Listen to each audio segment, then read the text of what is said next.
Something I want you to pay attention to, that was one of the letters that was highlighted in the Wall Street Journal today, is Lex Wexner.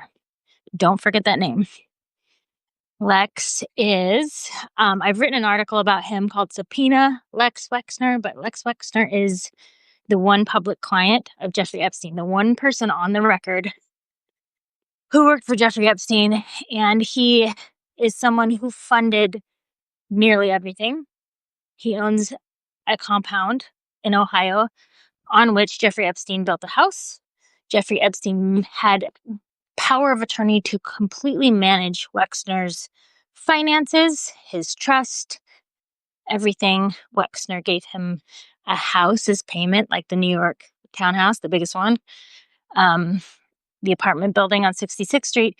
He was rumored to have some kind of a crush, potentially, on Epstein, though I think it was probably more of a groupie thing. I think he just wanted to be close to what he thought was greatness, and he wanted to be like Jeffrey, because he maybe didn't have the same social skills. I don't know.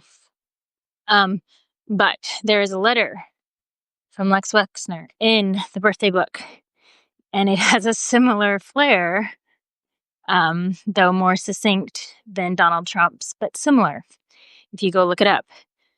He is someone who is reputed to be very innocent, very generous, and I believed all that, and I'm starting to change my mind.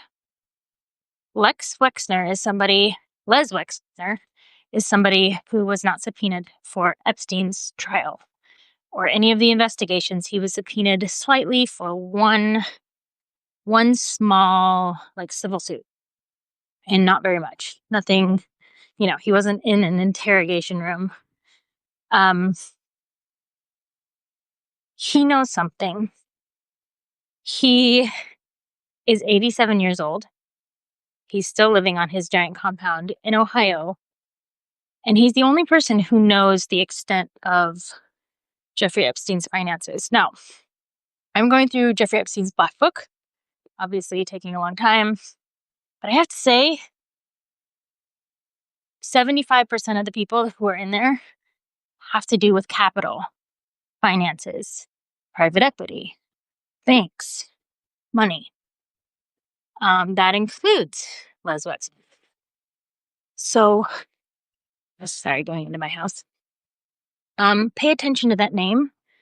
Dig when you see that name, because he's not innocent. I was wrong. I was wrong about that. He knows something, and he's aging quickly. And now we have his birthday letter. And again, very similar to Donald Trump's birthday letter. So pay attention to Les Wexner. Look him up. Read about him. Push for him to get subpoenaed, because the clock is ticking and he has probably more information than anyone. Maria Farmer was raped on his property in Ohio, along with probably many other people that haven't come forward. So, yeah, don't forget Les Wexner. Okay, I need to eat lunch. Thank you, guys. I will talk to you later.